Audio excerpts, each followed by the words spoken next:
Well, it's great hanging out with all of you guys in Tuscaloosa for A-Day, whether you were there with us or you were here with us. But from the views, a lot of you guys hung. So roll tide to you. Thank you so much. We're going to get into the A-Day, our reactions now that we're a couple of days away from the big event in Tuscaloosa. We're also going to talk about Alabama and their pass rush and more. This is Cover Crimson, covercrimson.com. Thank you guys for being here. Brought to you by Pearl River Resort. Let's get this party started.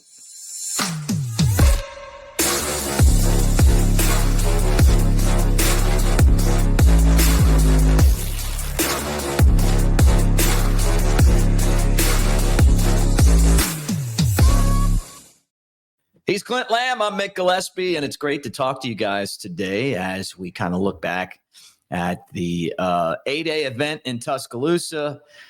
Clint, from the look of reactions, it wasn't very well attended. I even saw like a picture on AL.com comparing the two from the year before, which looked kind of light to me. And if we keep going this direction, Kalen DeBoer is going to have an A-Day that looks a lot like the Washington spring game. My thoughts. If we even have spring games, I kind of on Saturday after A-Day, I took more of an optimistic approach, and I was like, okay, I feel like this is a temporary solution as far as like trying to figure out, okay, once we get some guardrails, some guidelines as far as transfer portal, and, maybe if you did away with this spring window where coaches didn't have to worry about, it's guys being poached as soon as spring's over, maybe A-Days will return. That's no guarantee, I guess. But I will say I'm hoping the backlash from fans, because it's not just Alabama fans. They've got to understand this product is a beautiful product. It has been the most beautiful product in all of sports, in my opinion. And there are things that had to change, like athletes had to get paid. That was, something that needed to happen. But I think what they're doing as far as all of the different things that's happening around college football is they're making it less desirable for fans. And they think that the actual product on the field is going to protect them from a decrease in interest. And I don't agree with that. I think eventually it is going to, right now it's new for everybody as far as how things are different. Everybody's upset about it. But what's happening is like, you never want a fan of your sport to be saying, I haven't really been interested this all season. I'm just really not that interested in recruiting like I once was. I'm not interested in following it like I once did. Granted, I guess for our industry and what we're doing, that's probably a bigger deal. Like, does Kalen DeBoer really care if fans are interested in recruiting? Probably not. He's like, I'll get the players on the roster and then you can start caring. But there's something about following a guy all throughout his recruitment, getting him on campus. You're already buying his jersey as a freshman. You're seeing the success. Maybe you're Ryan Williams, who's an in-state kid who ends up sticking around, or he decommits and then he recommits, and then fans are super excited. A huge win for Kalen DeBoer. Ends up having like an impact freshman year. And a lot of fans, instead of, granted, there was a lot to celebrate, but there was also this worry from a lot of people. We got it. Is Ryan Williams transferring? It's, towards the end of the season, especially once it hit the off season, like that was a major concern. Instead of celebrating what had just been accomplished and how much fun Ryan Williams is, a pretty good chunk of the fan base, not everybody, but was more concerned about, is Alabama going to be able to keep him? And it's like, that is a huge turnoff for people.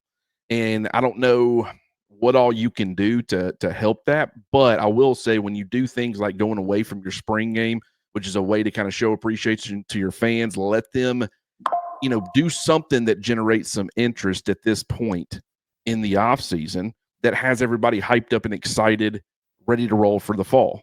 I think that they are looking at short-term success as far as ratings and things like that, and they're thinking that they're invincible, and I'm here to tell them that they are not. So while there's a lot to be excited about with this team, we're going to be talking about it. I do want to acknowledge how people feel because I understand it, and I want to fight for, our listeners and really everybody else out there that's a college football fan.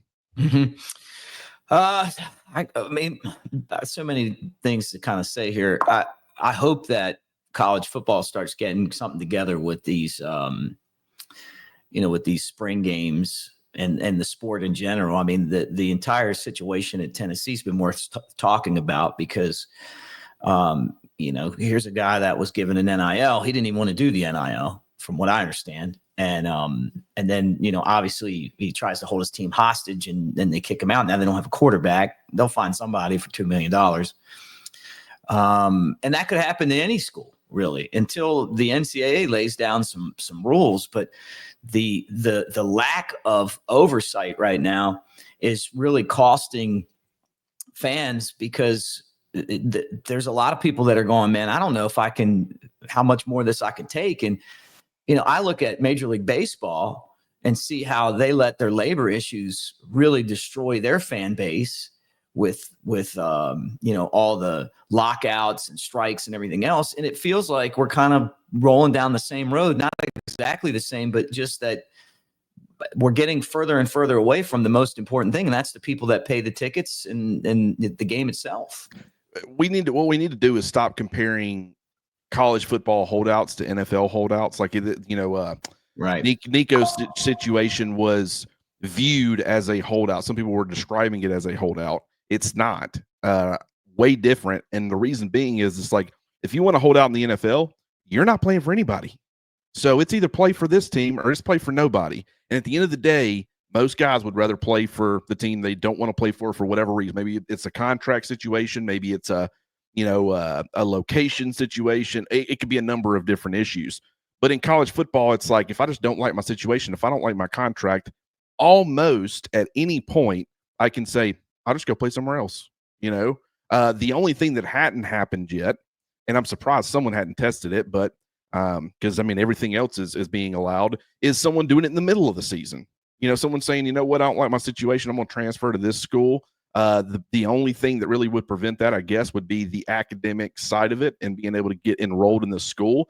Otherwise, you probably would have already seen that, and they would have dared the NCAA to do something to him about it, and you would have had one guy, go from losing a quarterback battle 2 days before the season opener to playing for a different program. So like it's these types of situations where it's not the same thing. If they had things that kept them locked into their team, where it's like, if you want to pull these stunts, there's consequences. What's the consequences for a player? Nico might pay for it because there's been such extreme backlash from the public, and there will be a perception problem for him. And I hope that there is, because I hope that deters other people from doing this same thing. And it's not all Nico's fault. He's got handlers. They play a part in this. The NCAA was the one who started this whole thing in the first place. Don't want to ignore their role, but just it's frustrating, Mick. I don't want to spend too much time talking about this because I hate spending time on all the negativity and stuff. But there's a reason that everybody, we were posting things about A-Day, and a lot of the reaction was, well, I can't really get into this team. I can't get into these players. I was surprised someone wasn't standing there waiting to ask me for a donation when I walked into Bryant-Denny Stadium on Saturday. Even though I did go to the restrooms. I wouldn't donate for that crap, though. Well, I guess it was a bad time to ask. Maybe, for that first game, they'll have some people down in Tallahassee, maybe some people saying, hey, Man, but better do better than the that. bathrooms were covered in signs. I'm sure fans can, saying, hey, you need to be given. Here's a QR code. And I understand they're trying to stay competitive. So I don't blame Alabama. The decision makers that are doing that side of it, they're trying to stay competitive. They're doing that for not only themselves. It's not like there's, they don't stand to benefit at all, but they're doing it so fans have a good product on the field. But at the same time, the way things are set up, Mick, it's just not, I'm telling you, it's going to be a massive problem. I keep this hope that it's going to be fixed relatively, and I say fixed, it's never going to go back to the way it was. It's never going to be completely fixed in the eyes of fans, but I'm saying where you have some guardrails, some guidelines that guys got to follow. They give a little bit more power back to the universities. I'm hoping some of that stuff's coming soon, but it's no guarantee. Yeah. Well, I'll tell you guys this. We're brought to you by mybookie.ag. Use the promo code Crimson for an incredible offer. I know, Clint, I didn't answer your question, but sometimes I'd rather just do a read than tell you what I really think about some of this crap that's going on out there. But 50% deposit bonus up to $1,000 plus a $10 casino chip when using the code Crimson at mybookie.ag. The best part about the 8-day game was seeing all of our people, man. I mean, like, just that hang with us on a daily basis. You got out of there. We're still meeting people at Innisfree and the stadium. Sometimes I wonder, like, just was this the right move for me? I was kind of right on the verge of a Major League Baseball career, and I mean, just on a personal note, and then this happened, and I just wasn't sure, and then all of a sudden, like recently, I realized, like, you get God puts you on these paths for a reason, and it was just like another example of that on Saturday, because it's like, you do this job because you just want to entertain people, and people are watching, and obviously they're entertained, and they love some Clint Lamb, which just makes me laugh. Well, it's definitely cool, man. It was cool meeting people. I never mind that. And here's the thing, when that happens, I'm sitting there thinking, this practice is about to start. There's no film in it, so I got one shot to see whatever I'm going to see. But at the same time, there were plenty of times I was sitting there in the stands, and I kind of wanted to turn around and ask some of the people that we have been talking to, like, hey, what do you think? Because I do want to get their take on it too. Like, I don't feel like I will tell you, I've talked to enough people, enough fans who follow this stuff every bit as much as we do. And they've brought interesting perspectives, interesting thoughts. So I really enjoy getting to talk to people. I hope everybody understands. If you ever, I've had people before tell me that I don't look approachable. I'm normally in like super focus mode, but I break out of that pretty quick when I meet somebody, because you got everybody that's listening right now, whether you're subscribed, which we hope you are. If you aren't, please do. That certainly helps us. But even, for the people who aren't or are, y'all are our family. And so it's like I was telling Stan when we were talking to him on Saturday. I got a cigar from Stan. We got some cigars. Stoves, Yeah, that was very cool. I'm looking forward to that very much so.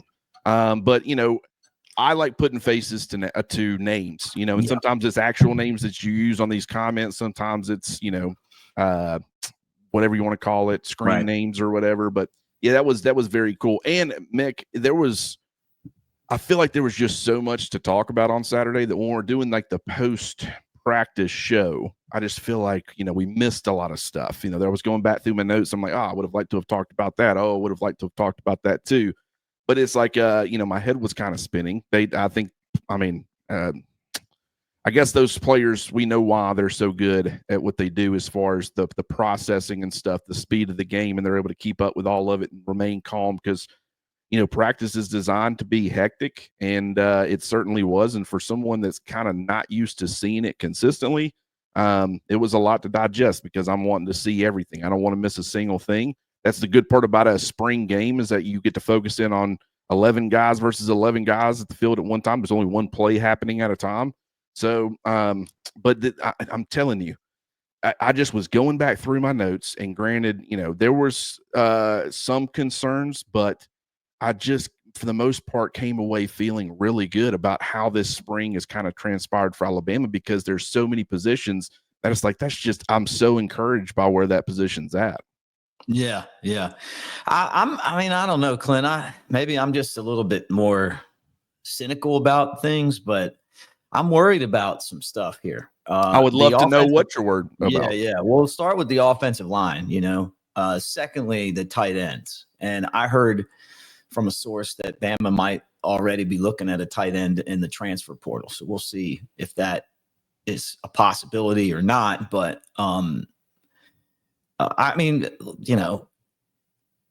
this offensive line, it's like we got a lot of guys, but I mean, do we have guys? Do we have dudes? I mean, we have got, is this going to be like the last 3 years where we go into the season going, you know what, the offensive line should be it, and then they're just not that good, or they're inconsistent. That is right, man. And that's the only thing, the aspect of this that worries me, is it's like I've been fooled before. Now, here's the thing. What I try to do, I have a buddy who does stock market types of things. He was a big time poker player, online poker back when we were in college, and that was big. And kind of one of the things that he taught me, and I've kind of applied it to so many things throughout my life, is when you get something wrong, always go figure out where you went wrong, so you don't make the same mistake. Whether it could be betting on ball games, it can be and that's like daily fantasy stuff. Like, hey, I thought this guy was gonna do this, and he did this, and why is that? And so, the offensive line a couple of years ago, everybody was hyping it up with where we thought they wanted to go as far as, getting bigger, getting more physical. They were massive. Eric Wolford, I still think he's a pretty good offensive line coach. I believed in him. I believed in Nick Saban. There were signs, though. Like, I mean, there does reach a point where it's like, man, all these guys are 350. Are you kidding me? That is massive. There is diminishing returns at a certain point where it's like you can keep adding poundage, but you're losing out on, athleticism or whatever as a result of that. And so once they got out there, I thought there was a lot of dysfunction. I thought the movement, they were sluggish. They were getting tired. You had guys like Caden Proctor, who was a true freshman, but with as big as he had gotten, it was like he was very much out of shape. And while he might have had these mauling tendencies, when you're fatigued, you're not pushing anybody around. I don't care how big you are. So it's, it was problems like that. And so then last year, it did show improvement. That was the thing. Like, a lot of people want to compare, like, oh, it's been the last couple of years. It really wasn't, though, because last year, I think there were problems at other positions that hurt the offensive line. When it's like I said, when you're doing a lot of read stuff, it's like, I just feel like getting downhill, knowing exactly where the football's going. It's a little bit of a different mentality. I think as far as like inconsistencies with like early down success, and part of that was on the offensive line, but I think play calling played a role. I think quarterback played a role. I think running backs not really always seeing it played a role. And so you had a lot of situations that the offensive line really just wasn't built for. And so you would expect that to be fixed. It's like, I just think that what is encouraging to me is that I think what Alabama's going to have from an offensive system, from what they're going to have in the passing game, where you can do the quick, get the football out of the quarterback's hands, on a short route, let the receiver make a guy miss. He picks up 7-8 yards, and now it's 2nd and 2, or now it's 3rd and 1. It's like being in those situations, I don't think people realize how much that's going to help Alabama, from an offensive line perspective. So I think that's going to help. You've got 4 guys who have started at least one game for Alabama coming back this year. Well, actually, technically 5 if you include Geno Vandermark. We don't know if he's going to end up starting, but that's where you start saying, okay, the depth's pretty good, because if you go to, a backup on the interior, which is probably going to be Geno at all 3 spots, it's like that guy's played a lot of football throughout his entire career, and he's even gotten a start or 2 for Alabama last year. So you feel good about that. I think tackle is kind of a problem as far as just unknown. I liked how Olasolinen looked on Saturday. I thought Wilkin Formby, I already talked about how good he looked. Caden Proctor, don't know, but I mean, the growth was already there for him. And so while fans, he had a couple of really ugly reps and some obvious passing situations, and fans kind of, those are the things that stand out, and they don't realize. I mean, how many times did you see that from Caden Proctor? It wasn't too many, especially compared to the year before. So I expect continued growth and development from him. So feel good about that. All these guys I think are going to be more comfortable in this system. It's just, I feel better about the offensive line. And I will fully admit, if people don't want to necessarily trust that, because it's like, hey, you guys were high the last, 2 years ago, super high on it, didn't look anything like you said it was going to. It's like, I totally get that. But, and I'm not saying, some things have to come together correctly, but, if they can get somebody serviceable out of the transfer portal for more depth, a Geno Vandermark type of guy, I will feel really good about it. It's really a tackle. But even if not, I still think if, Jackson Lloyd was trending in the right direction, Olasolinen was trending in the right direction, like where Formby's at, like where Proctor's going to be. I was like, I mean, if we're right on those things, and I mean, that's 4 tackles. That's not terrible. Don't have a lot of depth, but right. I mean, I feel pretty good about it, Mick. Guys, we're brought to you by Pearl River Resort. My friend Clint was telling me that he's a big fan of the show. that he and Taylor are heading over there to Pearl River. I was like, oh, nice, man, do it.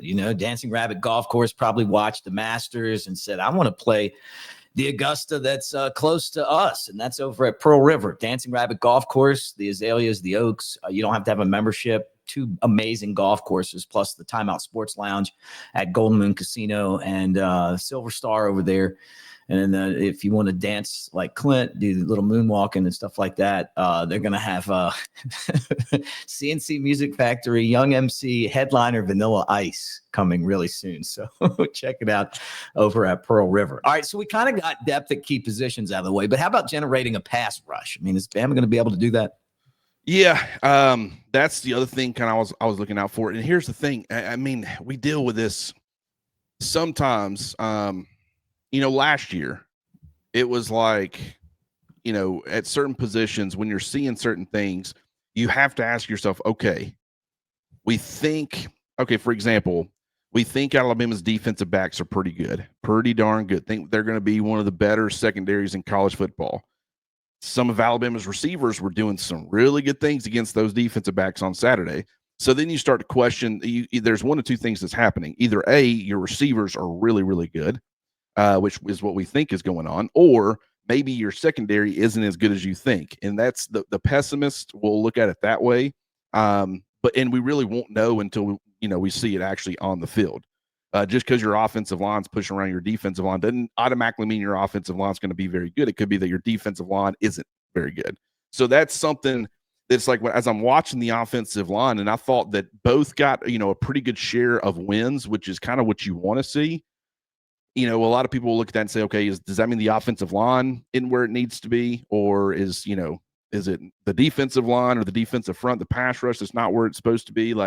And so that's tough to say definitively, but what I will say is I like the pieces. And when I was looking at the pieces individually, it was not surprising the first 3 defensive linemen were Edric Hill in place of James Smith, who did do some individual work, didn't do anything scrimmage 11-on-11 related. But you had Edric Hill, you had Tim Keenan, and you had LT Overton. And then working with a second group was Jeremiah Beeman, you had Jordan Renaud, and you had Kelby Collins, who is typically supposed to be a bandit, but he's working on the interior. I actually think that might end up being permanent, or at least somewhat permanent. And the reason for that is Keon Keeley, because I thought he looked good, way better at the point of attack.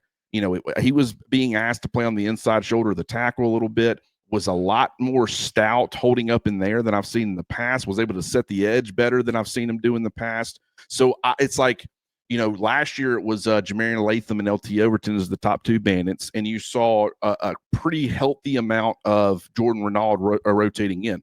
Well, now that those guys have kind of been bumped up due to Jamarian Latham moving to Wolf, I think that third bandit spot is up for grabs. We thought it was going to be Kelby Collins, because why would you bring in a transfer like that to not see snaps? But I think he's going to see plenty of snaps. He'll see some at bandit, but I also think he's going to see plenty on the interior.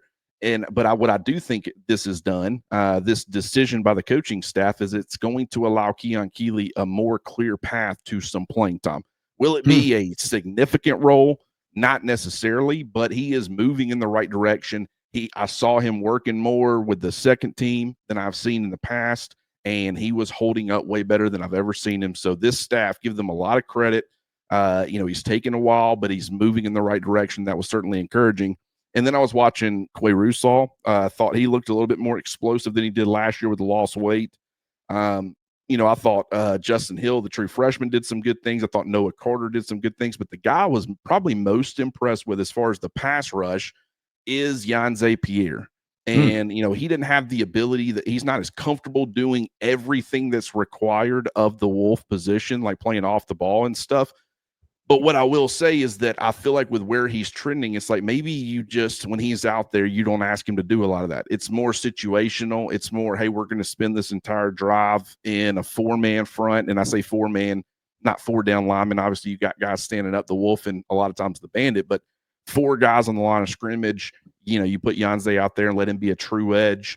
Look stronger. We talk about Keeley. I also think Pierre looked a lot stronger at the point of attack. And so, I'm starting to come around on this idea that when we talk about Alabama generating a better pass rush this season, I think guys on the interior are certainly going to help that. We've talked about that in the past. I think obviously LT Overton's kind of going to be the headliner there. I think Russaw is going to be a big part, but Yanze Pierre, that is a guy that I was just in my notes. I kept, a lot of 42s. I write numbers instead of names, and I wrote 42 several times talking about, hey, phenomenal job on that club and rip over Jaden Roberts. Hey, there was another one where I think he beat Wilkin Formby turning the corner. Like he looked the part more so than I've seen him in years past, and I'm really excited to see what he can do. I am excited about Alabama's pass rush and how it can complement what I think they're going to have on the back end. I like to hear that. You guys can get more of this on covercrimson.com with Clint and Stacy and all of us. $25 off the annual subscription. We were talking to one of our friends on Saturday, and she was with another message board, and like, hey, how much? I'm like, wow, right now, $25 off. So it's $75 a year. Oh, that's nothing. I know.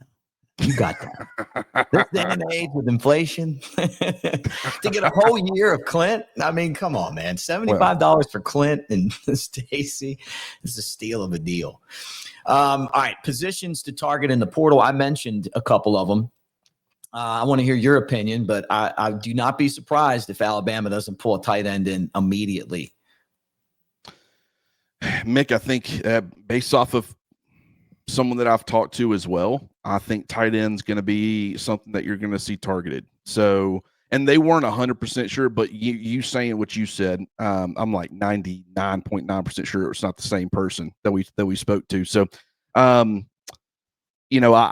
based off of what you say, I do think tight end's going to be very high on the list. I think offensive line, but I probably short on numbers, mostly due to the injuries, but I do think, if they could add, even if it was like a depth guy, I think they're going to try to fill out some spots. I want to say they have like 4 or 5 open scholarships. They were at like 80 or 81 going into the spring, and you might end up losing some guys in the spring window. So I would fully expect, even if it's not like high-end starters, they're going to try to go out and at least fill out some of these positions where they got better numbers, because it's not – everybody talks about depth from the standpoint of, okay, first-string guys got to be good, but then if the second-string guy comes in, can you get serviceable to good play from that guy? But really, it's like your third team matters in a lot of ways, not as much as the others, but it matters in the sense of that's your scout team. Right. And one of the things that helped Alabama be so dominant under Nick Saban is they were so deep. They had guys who would be first, second teamers and being all SEC types of players running their scout teams or being, players on their scout team. Yeah. So that made everybody better. So that's where depth really comes into play. I think they're short. If they can get some, maybe some of these guys from like the FCS level that are entering the transfer portal, it's like, is this guy going to translate? Maybe he's got some long-term upside, but hey, at the very least, he really improves the bottom. I don't know if some of those guys would be willing to go from maybe being a really good player on that level to being like a third-string guy for Alabama right now. But that I think they'll look at the offensive line and see what they can do there, but it just depends. I think Kelby Collins, like just seeing him, and I could be wrong on this, I think if you can go and get a good rotational defensive lineman, you probably do it. But my main concern was, can you get to like 5 that you can really trust? And if you got 5 on the interior and then you've got 4 bandits, because Kelby Collins can do both, he can fill that, be a 4th bandit to provide depth there, but also can be that 5th interior defensive lineman. It's like, I don't think that's as much of an immediate need as we thought it was going to be. So while I think that it's possible that they target an interior defensive lineman, I don't necessarily know that that's going to be the case like I thought going into the spring. Running back they're good on. Obviously, quarterback is interesting. Do they go and try to get that 4th arm and, or do they go ahead and potentially head off in case somebody leaves? Like, I don't know what you would target, what that would look like. I really don't know. I don't think they're specifically, I don't know anything definitive on that point, but I would say tight end is number 1. I would say depth on the offensive line. I don't know what that looks like. Just depends on who's available. And then defensive line would probably be 3rd. At these other spots, they're probably feeling pretty good. Oh, and I've always forget about special teams. Punter is another one. I think they're good at kicker. I think they trust the guy they brought in from a long snapper perspective. Too. But punter is one that I think I could see them targeting too. Yeah, me too. I think that if they 100%. Guys, again, we're brought to you by MyBookie, and take advantage of this. If you can't get to a place like Pearl River, you don't want to go to the casino, you don't have time to drive over there. Well, guess what? Wherever you're at right now, 50% off, deposit bonus up to $1,000 plus a $10 casino chip when using the code Crimson at mybookie.ag. Clint, it was awesome hanging out with you on Saturday, and look forward to doing it again. All you guys, thanks for kicking it with us, and make sure you like and subscribe to the channel, like the video, give us a thumbs up, share with your Bama friends. Tell them that you met, you know Clint and Mick, and for those of you that came to Innisfree, and we're politicking my friend Sherry's son Cole to go to Alabama. He's a junior in high school. Thank you. All my I think they were SAE's friends. I don't know, man. I was picking up that kid's going to be successful in life. He's going to make a ton of money, and I think somebody just helped Alabama's NIL in about 20 years. So that's right. We're playing the long game here, Mick. That's right. Well, guys, thanks for hanging with us, and again. Appreciate all the gang at Pearl River as well. Roll Tide.